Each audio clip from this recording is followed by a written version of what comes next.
Okay, let's unpack this. Imagine a world where everyone, regardless of cognitive difference, has access to the skills and opportunities to really thrive.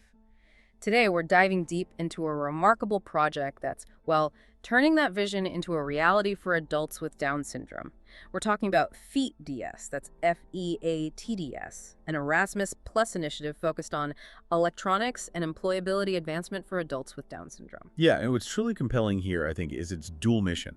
It's not just about confronting the systemic barriers that, exist for individuals with Down syndrome, but it's also about actively building innovative, practical solutions for both the learners themselves and the dedicated educators who support them. It's a really holistic approach to fostering genuine empowerment. Absolutely. And in this deep dive, we're going to explore the core problem FATDS is designed to solve, the truly innovative approach it takes, how those solutions are being built in practice, and the inspiring long-term impact it aims to create for a more inclusive future. You, the listener, should walk away with some powerful insights into what's possible when education is intentionally tailored and, well, truly inclusive. So let's kick things off with the stark reality this project is confronting. When we look at education and training participation for people with disabilities across many European countries, the numbers are, frankly, pretty disheartening. They really are. Our sources, they cite Eurostat statistics, and these highlight that participation rates for individuals with impairments are often incredibly low. We're talking sometimes as low as 4% and, rarely even reaching 20% compared to their able-bodied peers. Wow, 4% in some cases. That's, yeah. Exactly. And this isn't just about cold statistics, right? It's about a vast pool of untapped potential, missed opportunities, and a fundamental inequality in access. It definitely points to a systemic issue. Which raises a critical question. How do we shift from merely providing assistance, sort of charity work, to offering high-quality, qualifying learning that genuinely empowers? The FEAT-DS project really embodies this crucial shift in perspective. Historically, people with disabilities might have been seen as, well, objects of charity. Right. This initiative, though, it firmly positions them as subjects with rights, as individuals capable of asserting themselves, making informed decisions about their lives, and making meaningful contributions. This aligns perfectly with the core principles of the UN Convention on the Rights of Persons with Disabilities. That shift in mindset is absolutely vital, isn't it? Yeah. And FEAT-DS is directly responding to this challenge with three core objectives. First, it's about meticulously identifying the specific educational and training hurdles that adults with Down syndrome actually encounter. What are the real barriers? Second, it focuses on equipping adult educators, giving them new methodologies, knowledge, and robust support systems. Which is crucial for delivery. Exactly. And third, and this is maybe the most exciting part, it's about directly empowering adults with Down syndrome, teaching them valuable technology skills, specifically in electronics, to significantly boost both their employment prospects and, just as importantly, their self-esteem. That self-esteem piece is huge. Totally. So for you, the listener, this isn't just about some abstract project. It's about witnessing how a thoughtful, well-executed initiative can directly tackle societal inequalities and how it can build a more inclusive, independent future for individuals who are too often overlooked. And this next phase is where the project, I think, truly innovates. FEAT-DS isn't just offering, standard courses. They're bringing some truly unique, cutting-edge approaches to the table. That's right. The innovative core here is a blended learning program. It's built around two distinct, powerful methodologies. Okay, so what are these methods? And what makes them particularly groundbreaking for this specific audience, for adults with Down syndrome? Well, that's a great question, because while the concepts of experiential learning aren't entirely new, they're deliberate, structured applications specifically tailored here and integrated into a modern digital framework. That's what's truly groundbreaking. The first is the tinkering methodology. Tinkering, okay. Yeah, it's not just hands-on in the old sense. It's an innovative approach to symbio courses, science, technology, engineering, arts, and math. The idea is that students absorb science on their own by researching tools, materials, and problems of interest. So more learner-led. Exactly. It's built on inquiry-based, learner-centered, immersive principles.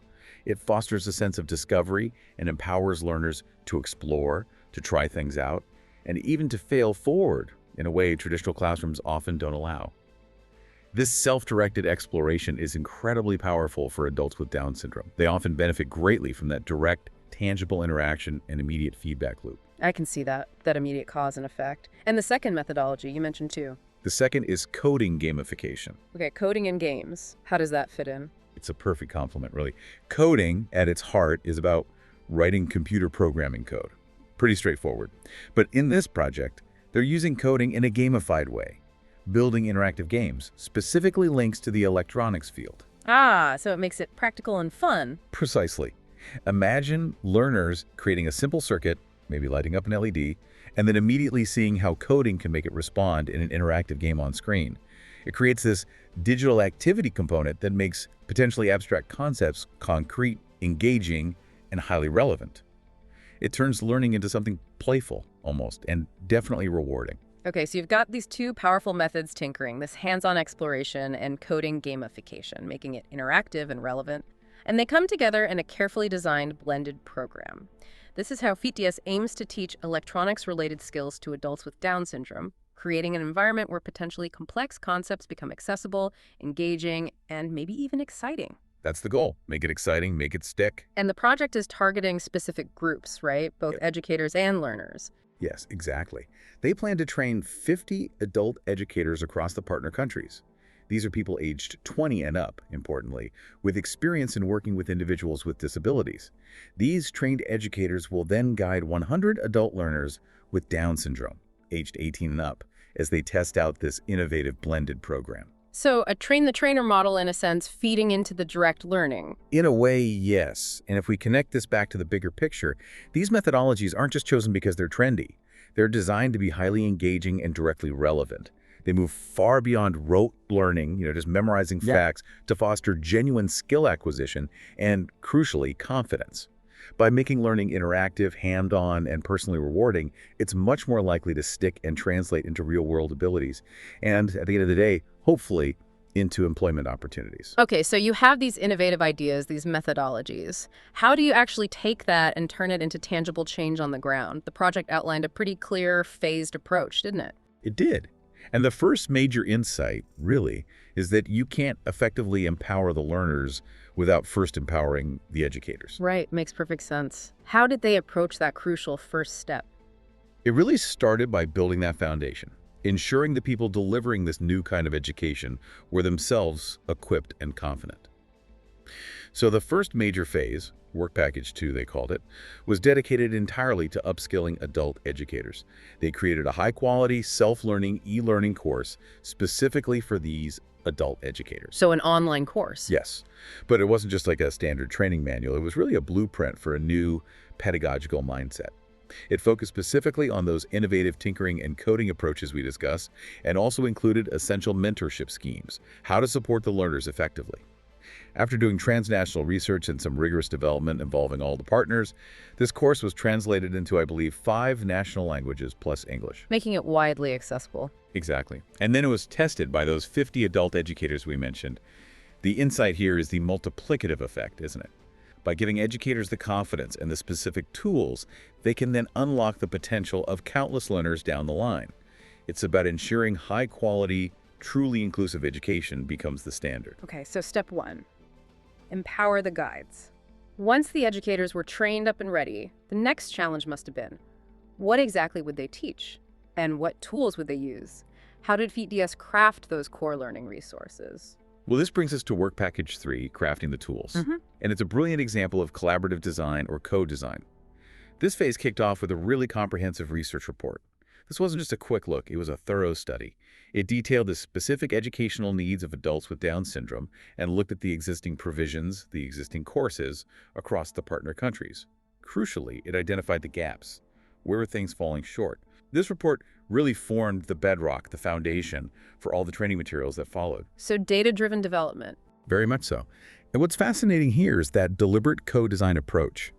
They brought together the newly trained adult educators who intimately understand the specific learning needs and styles, and had them work directly with electronic specialists, the people who bring the technical expertise. This synergy, this collaboration, allowed them to develop module scripts and those interactive coding games together. Ah, so the educators ensured it was teachable and accessible, while the specialists ensured the content was accurate and relevant. Precisely, it's a powerful combination. And this produced 2 key deliverables. First, a training format. This is essentially a tinkering-based curriculum designed specifically for acquiring electronics knowledge and skills. It's described as an engaging learning environment where participants can learn at their own pace. And second, critically, an interactive web platform. This platform hosts the coding games related to electronics. And importantly, it was designed with high-end accessibility standards from the ground up, ensuring it could reach and be used effectively by everyone intended. That co-design element sounds key. It ensures the tools aren't just technically sound, but actually usable and effective for the target learners. Okay, educators trained, tools designed collaboratively. Then comes the real test, right? Putting it all into practice. Exactly, the rubber meets the road. The third major phase, Work Package 4, was real-world application. This meant implementing the full blended program, so taking that training format curriculum and the web platform tools and using them together. Each of the 5 partner countries is piloting this combined program. And this involves the actual learners? Yes, this involves the 100 adult learners with Down syndrome, 20 per country. And they're guided by those newly upskilled educators we talked about. And it's not just a quick workshop. It runs over a substantial 5-month period. 5 months? That's quite a commitment. It is. And that duration is crucial. It's designed specifically to ensure participants can concretely achieve the desired learning outcomes. It allows for continuous engagement with the learning materials, the hands-on tinkering, and those coding games. Time to absorb, practice, and build confidence. The overarching goal here is very practical. Equip these learners with specific knowledge and skills related to the electronics sector. Skills that will genuinely foster their integration in the labor market, which, as we said, fundamentally boosts their self-esteem and motivation. So the outcome isn't just learning happened, it's about measurable skills and increased employability. Absolutely. The result isn't just skills learned in a vacuum. It's a measurable assessment of their learning outcomes. It shows real, tangible progress that can hopefully translate into jobs. Okay, so just to recap that journey. From identifying a critical societal need, this gap in opportunity, to innovating specific methodologies like tinkering and coding gamification, then building bespoke, collaboratively designed tools based on research, and finally, putting them into practice over several months with real learners, guided by trained educators. That really is a comprehensive journey for the FEAT project. It's a truly impressive roadmap for empowering a group that is often marginalized. So let's zoom out a bit. What does all this mean for the bigger picture, beyond the 100 learners and 50 educators directly involved? How does a project like this create lasting change? What's the ripple effect across society? That's a key question, isn't it? The project's relevance really extends far beyond its immediate participants. First, it strongly champions inclusion and diversity. It does this by directly involving adults with Down syndrome not just as recipients, but as actual actors in its execution. Shifting them from passive recipients to active participants is, in itself, a powerful statement about dignity and capability. That changes the dynamic completely. It really does. Second, it aims to provide genuinely high-quality adult education. It uses that flexible, blended approach with innovative tinkering and coding methods in electronics. It raises the bar. And third, as we've touched upon, it significantly strengthens educator competencies. It gives educators new knowledge, new skills, and, perhaps just as importantly, a deeper sensitivity and understanding for working effectively with vulnerable groups. This multi-layered approach ensures the impact is both broad and deep, tackling systemic issues on several fronts simultaneously. And the potential wider impact seems quite significant too, based on the documentation, for the partner organizations themselves. Yeah, for the partners involved, it means consolidated networking across Europe, which is valuable. It means new proven approaches can be integrated into their regular offerings beyond just this project. And of course, substantial staff upskilling, making their teams more capable. And what about other stakeholders, NGOs, associations, maybe even policymakers? Well, for stakeholders like NGOs and associations working in the disability field, it brings increased awareness of the specific educational challenges and the gaps that currently exist. It provides a kind of strong impetus, as the source material puts it, for developing new, personalized programs, perhaps inspired by FEAT. And for policymakers, both at the national level in those partner countries and at the European level, they gain invaluable insights from that initial research report. That data can inform better, more effective policies related to education and employment for people with disabilities. So it has implications for practice and policy. Absolutely. And at a broader European level, this project brings together diverse experiences from different countries. It demonstrates cross-country applicability, showing these methods aren't just specific to one place. The deliverables, the course, the platform, are designed to be adaptable to other nations facing similar challenges, potentially fostering a wider, cross-sectoral learning community focused on inclusive education. That adaptability sounds crucial for making it sustainable. This isn't just a 2-year project that then disappears, right? No, that's definitely not the intention. The goal is long-term, systemic change, and genuine sustainability. The key deliverables, that e-learning course for educators, the training format curriculum, and the web platform, with the games, they're all designed to be incorporated into the partners' regular educational packages. They become part of their ongoing work, their annual plans. And as you mentioned, they're adaptable, not just geographically, but potentially to other disability groups or even other sectors entirely. So the tools have a life beyond the project funding. That's the plan. There will be a comprehensive sustainability plan developed. This will include concrete steps for maintaining the web-based deliverables, like the platform. It will also identify crucial follow-up actions and outline strategies for actively seeking further funding, maybe more European Erasmus Plus grants, or perhaps even private investment.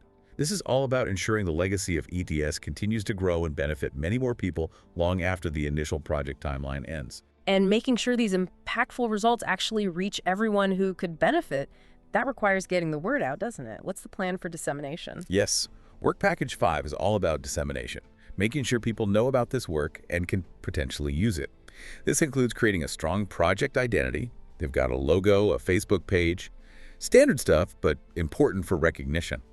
They'll be sharing engaging content like photos, videos, and digital infographics to show the project in action. Making it relatable. Exactly. And they'll also organize specific dissemination conferences in each partner country. The aim is for at least 30 attendees per country, key stakeholders. These events allow for direct engagement, discussing the project, its outcomes, and potential future collaborations or adaptations. And of course, they'll utilize a wide array of online channels, social networks, email marketing via MailChimp, partner websites, and importantly, establish platforms like ePail, the electronic platform for adult learning in Europe, and the official Erasmus Plus project results platform. So targeting the right audience. Definitely. The primary targets for all this dissemination are adult education providers, NGOs, associations working with disabled adults, relevant public bodies involved in education, and critically, their European networks. It's about ensuring that these valuable tools, insights, and methodologies reach those who can actually implement them and make the most difference on the ground. What a profound journey we've explored today with the FEAT DS project. It really highlights a deep commitment to fostering independence and inclusion for adults with Down syndrome and doing it through truly innovative learning approaches. It's a powerful testament, I think, to what can be achieved when we move beyond conventional thinking. When we intentionally tailor education to meet diverse needs, incredible things can happen. It absolutely is. And this project really makes you consider, doesn't it, not just what we teach, but how we teach. It highlights the immense, often untapped potential that a truly inclusive and thoughtfully designed approach can unlock. It makes you wonder, what other fields, what other communities could benefit immensely from such tailored, innovative methodologies? Moving beyond traditional frameworks to genuinely meet diverse learning needs, build practical skills, and importantly, foster that sense of self-worth. That's a great question to leave our listeners with, indeed. Next time you hear about a challenge facing vulnerable groups, maybe think about the creative, multinational solutions being forged, like FEAT. Think about the power of inclusive education and the transformative role that technology, when used thoughtfully, can play in empowering everyone to thrive. Until then, keep digging, keep learning, and keep looking for those surprising nuggets of knowledge.